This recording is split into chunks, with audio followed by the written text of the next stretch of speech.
What is the meaning of life? What are we here for? What is this earth all about?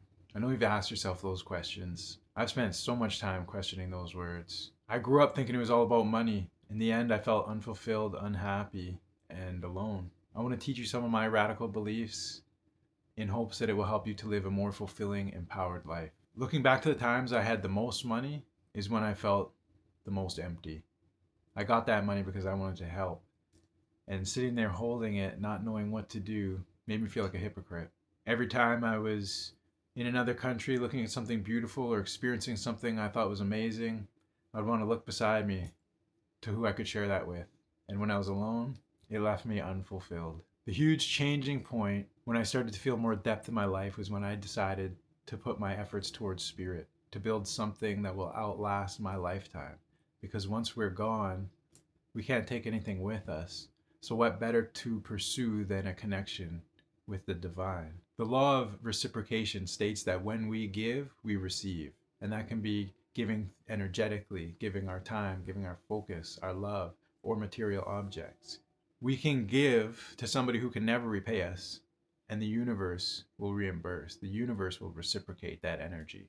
We have this feeling like we have to work to achieve, we have to put in effort to receive. But it's not our jobs that bring us the money so much as it is our service. When we give, we allow ourselves to receive. Everything we give accumulates in a bank account, so to say, that then accumulates and is receivable for us in the physical. I think we spent way too much time focusing on what we can do rather than how we can help. So I want to help you overcome the emotions that keep you stuck, the emotions that keep you trapped, the emotions that, when felt, actually feed this matrix to work against us. And those are the seven deadly sins: fear, shame, guilt, jealousy. I always looked at fear as an opportunity for growth, so I ran toward it with every chance. It wasn't until recently that I realized there was another type of fear that was creeping in that I hadn't recognized, and that was fear of my love, fear of my emotion, fear of emotional vulnerability. Anytime I encountered love, I would run from it. I would find ways to make it feel unsafe, and I would hide myself. So I'm making it conscious now to work on sharing myself, sharing my feelings, sharing my thoughts, sharing my dreams. If I ever ran from your love, I sincerely apologize.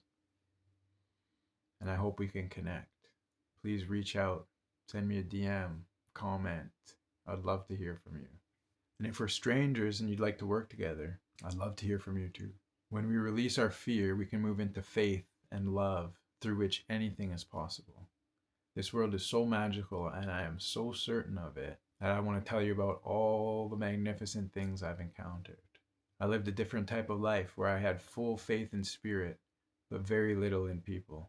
But now I'm putting my trust in society, I'm putting my trust in my love, in my friends, in my family, and I really want to dig deep and show how much I love. I want to show how much I care, and I want to be of service as much as possible. So if I can help you in any way with spiritual insight, with guidance, with energy work, it would be an honor and a privilege. I have an enormous, fantastic dream, and I'm looking forward to sharing it with all of you step by step as it becomes a reality. What is the point of life? It's about love, it's about connection, it's about community. And I'm ashamed to say I've been a coward neglecting all of those. But now I'm ready to stand up into my truest self, and I invite you to take that journey with me. Let's grow together, learn together. Let's save the world together. We can do it. It's unity through diversification. We are all essential components to the love that will build this heaven on earth.